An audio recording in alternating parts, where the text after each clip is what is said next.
Halo,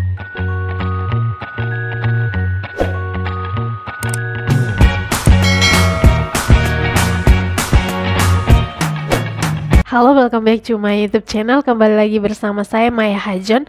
Pada video kali ini kita akan membahas soal persiapan tes substantif PPG Prajabatan gelombang 3 yang berdasarkan jadwal itu akan dilaksanakan pada tanggal 22 sampai 24 November 2023. Itu kira-kira kurang lebih 2 minggu lagi ya teman-teman. Jadi kita curi start untuk mempersiapkan diri mengikuti tes PPG Prajabatan yang kurang lebih 2 minggu lagi. Oke teman-teman, tes substantif itu sendiri itu ada 3 bidang yang akan diujikan, yaitu tes penguasaan bidang, ini dimana disesuaikan dengan bidang studi yang teman-teman pilih. Kemudian yang kedua yaitu tes kemampuan dasar literasi, dan yang ketiga adalah tes kemampuan dasar numerasi. Nah, khusus video kali ini itu kita akan membahas tes kemampuan dasar numerasi yang sudah saya sesuaikan dengan tes PPG sebelumnya. Nah, untuk mempersingkat waktu, langsung saja kita masuk pada contoh soal yang pertama. Nah, pada soal tes substantif pada bidang numerasi, itu soal-soalnya kebanyakan berupa soal cerita yang panjang. Nanti dikasih soal cerita, kemudian dikasih pertanyaan yang kadang disesuaikan dengan pernyataan dan pilihannya, apakah benar atau salah. Kebanyakan seperti itu ya teman-teman. Namun dari semua itu teman-teman juga membutuhkan kemampuan untuk berpikir kritis dan untuk kemampuan menghitung dengan cepat dan tepat. Nah, untuk mempersingkat waktu, saya sedikit memberikan tips ya teman-teman. Kalau nanti pada tes itu saya menyarankan untuk teman-teman langsung membaca pertanyaannya, baru teman-teman sesuaikan dengan bacaannya, karena kadang bacaannya itu panjang sekali teman-teman. Jadi untuk mempersingkat waktu, jadi teman-teman tinggal membaca dengan cepat pertanyaannya dan disesuaikan dengan isi bacaan yang disesuaikan dengan pertanyaannya tadi. Nah, karena di sini saya mau menjelaskan cara kerjanya atau menjelaskan soal, maka saya akan membaca semua soalnya dari soal ceritanya sampai pertanyaan. Nah, untuk soal yang pertama ini itu diberikan sebuah soal cerita berupa hiasan bersusun, di mana Erina akan memasang hiasan rumah yang terbuat dari kertas origami dengan perpaduan 3 warna dasar, yaitu warna merah, kuning, dan hijau. Erina membuat hiasan secara selang-seling dan menggunakan motif 2 jenis hati, yaitu motif hati ukuran besar dengan bagian tengah kosong dan motif hati ukuran kecil. Berikut ini merupakan pola hiasan rumah yang dibuat Erina, itu pada gambar yang tertera di layar teman-teman. Erina memberikan nomor pada pola tersebut dengan nomor 1, 2, dan 3, dan seterusnya yang dimulai dari kanan, yaitu motif hati ukuran besar berwarna merah, dilanjut motif hati bertumpuk hijau dan kuning kecil. Jadi motifnya satunya itu mulai dari sini teman-teman, berarti dia dari kanan ke kiri. Nah, pertanyaannya, berdasarkan informasi tersebut, pasanglah nomor urut pada hiasan dinding pada kolom sebelah kiri dengan bentuk hati dan warna sesuai pada kolom sebelah kanan. Nah, mari kita analisis dulu dari susunan motif dari kertas origami yang ada teman-teman. Di sini itu dari warna merah besar, kemudian hijau besar bertumpuk hati kuning kecil, lalu warna hati kuning besar, kemudian merah besar bertumpuk hijau kecil, kemudian hijau besar, lalu kuning besar bertumpuk merah kecil, kemudian dia kembali lagi ke warna merah besar. Nah, kalau kita perhatikan dengan saksama, maka motif ini dia akan berulang sampai, kalau motifnya sudah sampai pada nomor urut yang ke-6, yaitu 1, 2, 3, 4, 5, 6.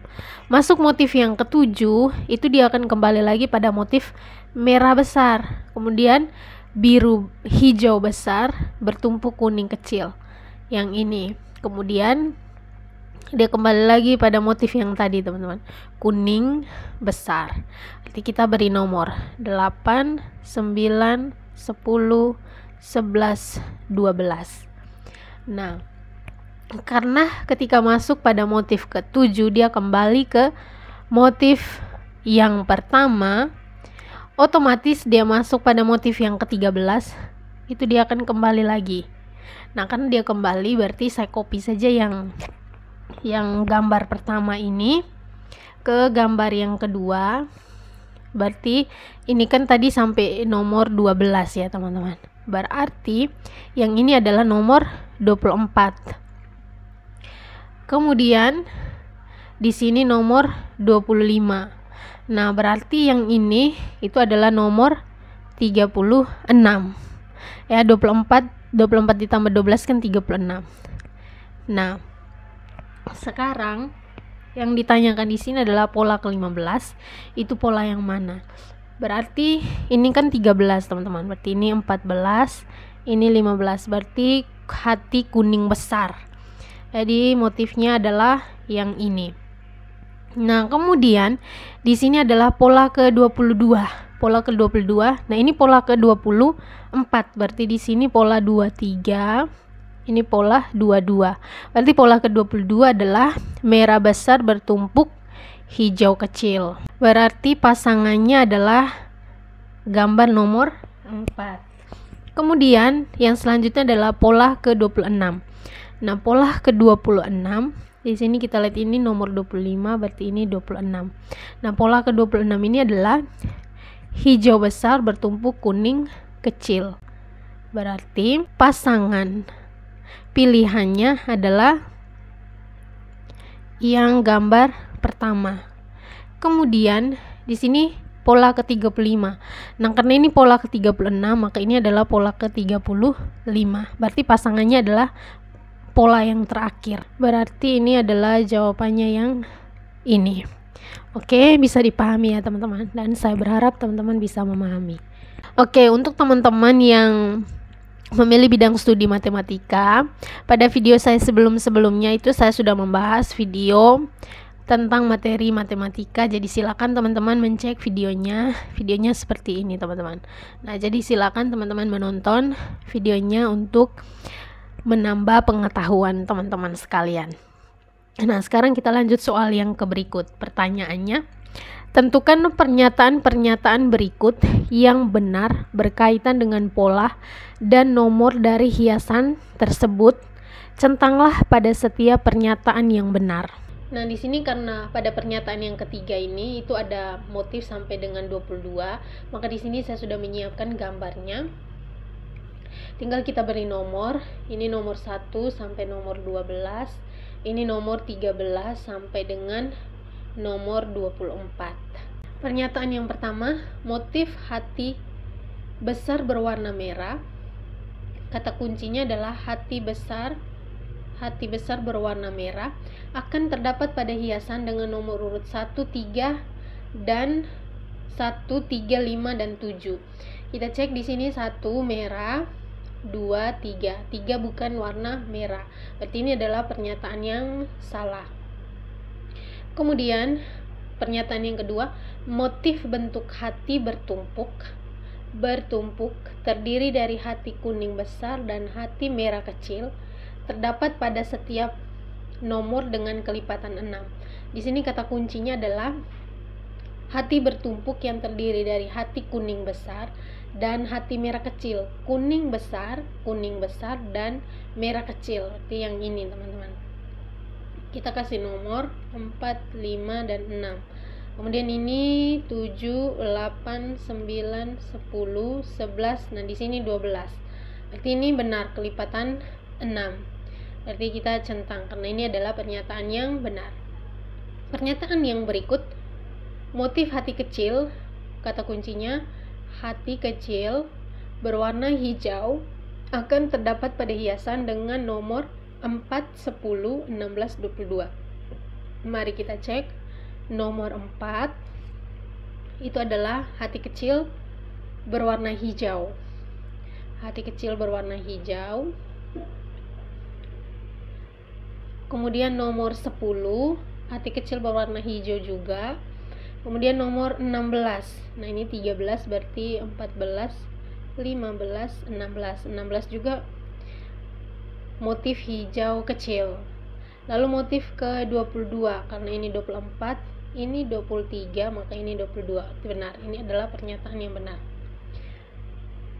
Kemudian pernyataan yang terakhir, setiap pola dengan nomor urut genap selalu ditempelkan bentuk hati kecil di bawahnya.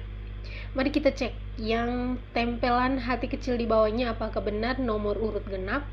Mari kita cek yang ada pada nomor 2, nomor 4, nomor 6, nomor 8, nomor 10, nomor 12. Berarti ini adalah pernyataan yang benar juga.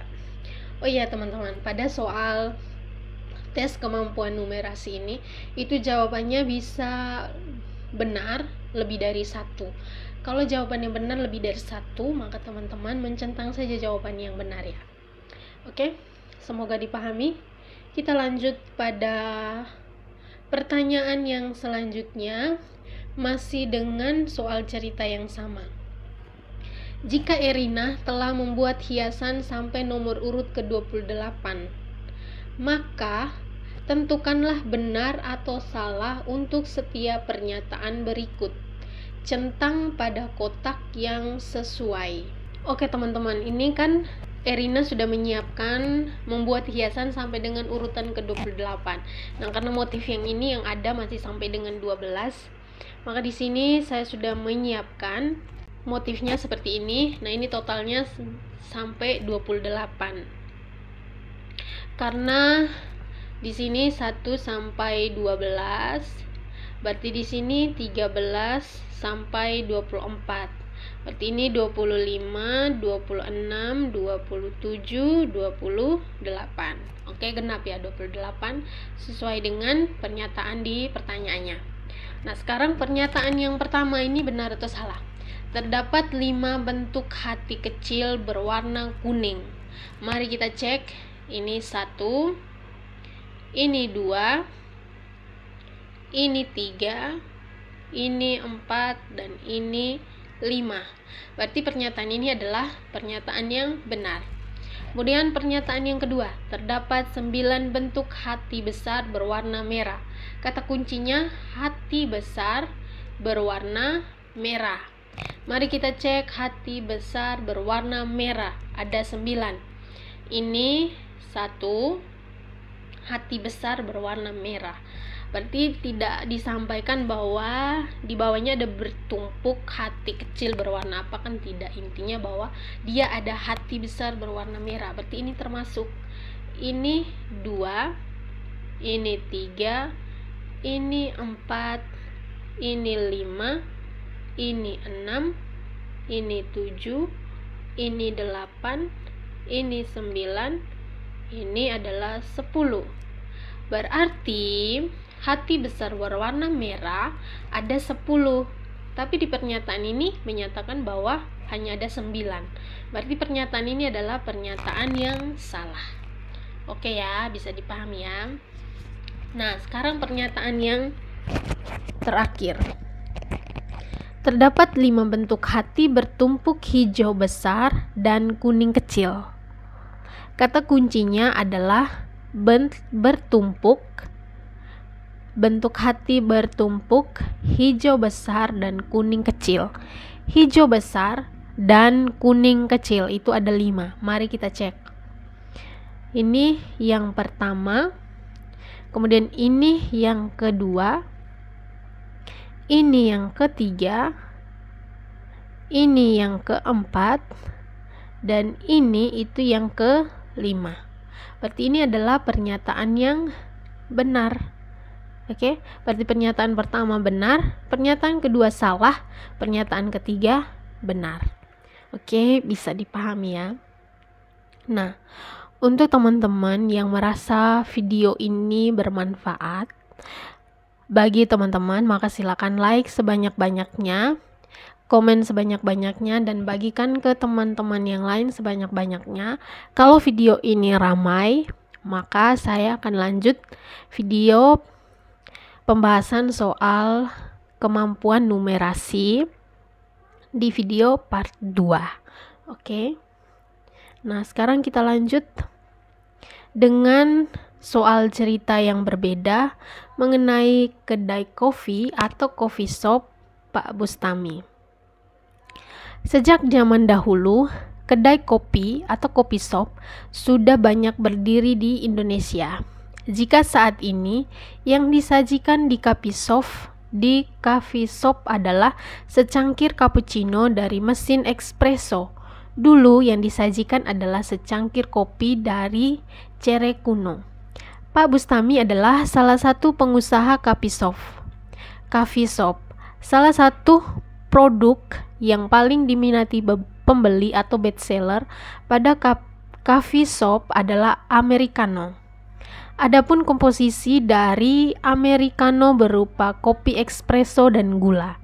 Pak Bustami sudah menjalankan usaha selama 3 bulan. Berikut rata-rata penggunaan kopi espresso dan gula. Nah, pada bulan Maret itu Pak Bustami menghabiskan 48 kg kopi espresso dan 88 kg gula.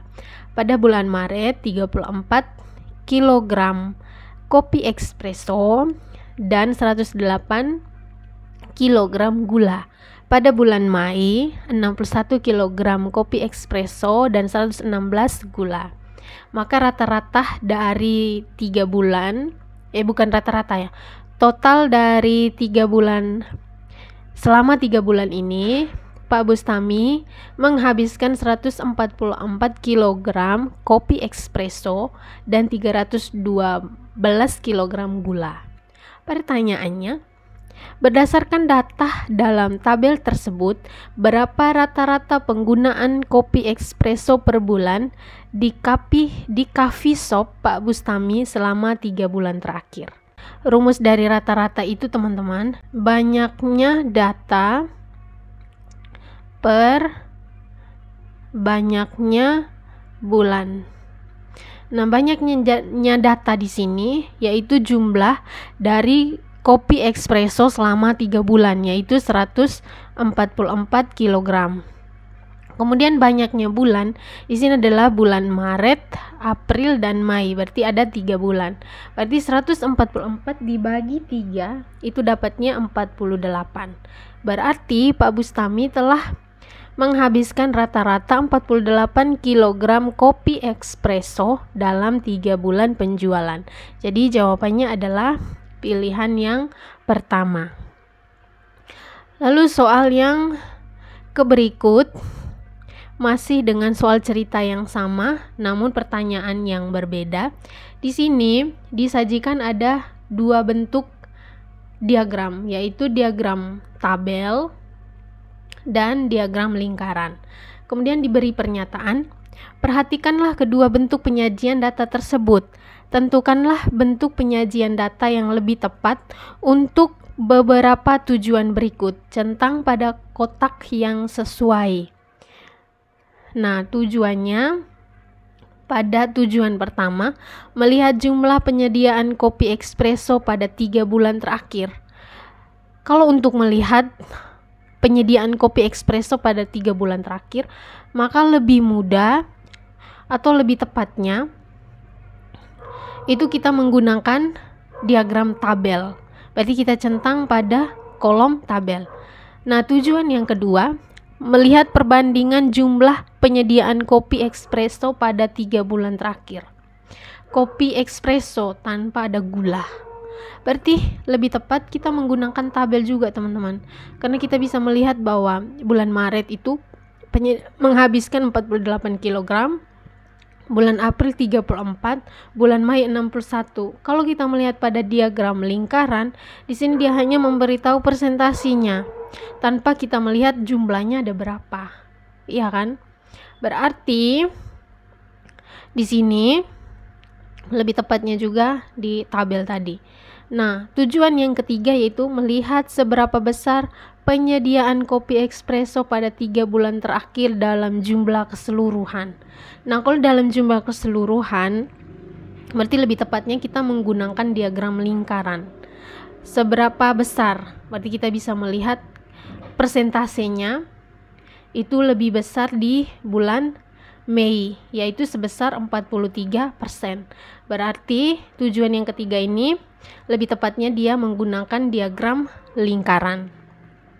Oke ya, bisa dipahami ya teman-teman. Oke, saya ingatkan kembali kepada teman-teman, kalau video ini ramai maka kita akan lanjut pada part kedua. Jadi jangan lupa untuk like sebanyak-banyaknya, komen sebanyak-banyaknya, dan share ke teman-teman sebanyak-banyaknya.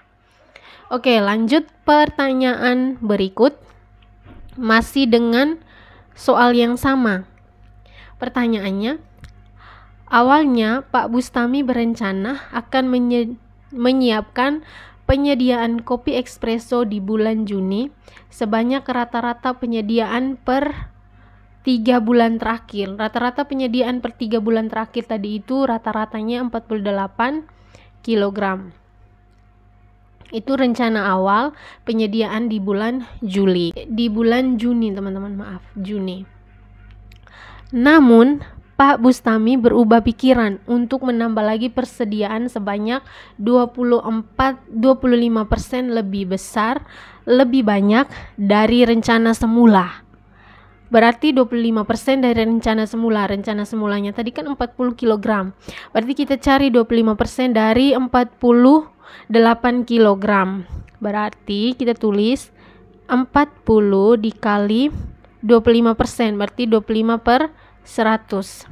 40 dikali 25 itu dapatnya 1200 dibagi 100. 2 nolnya dicoret, jadi tinggal 12. Berarti rencananya menjadi 12 kg yang disediakan. Nah, apabila harga 1 kg kopi espresso adalah 260.000, pilihlah benar atau salah untuk setiap pernyataan berikut. Nah, yang disediakan kopi untuk bulan Juni itu adalah 25% dari 48 kg. Berubah pikiran untuk menambah lebih lagi persediaan sebanyak 25% lebih banyak dari rencana semula. Berarti rencana semula 48, namun ditambah lagi dengan 25%, berarti 48. Sorry teman-teman, ini tadi 48 dikali 25% itu tetap 1200 ya. Ini tadi salah teman-teman. Oke, sekarang di sini berarti rencana mula-mulanya adalah 48 ditambah dengan 25%, yaitu 12 kg.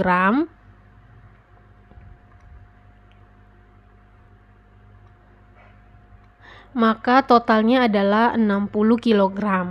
Dengan satuan kilo itu adalah 260.000. 60 dikali 260.000 itu adalah 15.600.000. Berarti dana yang disiapkan adalah 16.500.000. Nah, sekarang kita cek pada pernyataannya.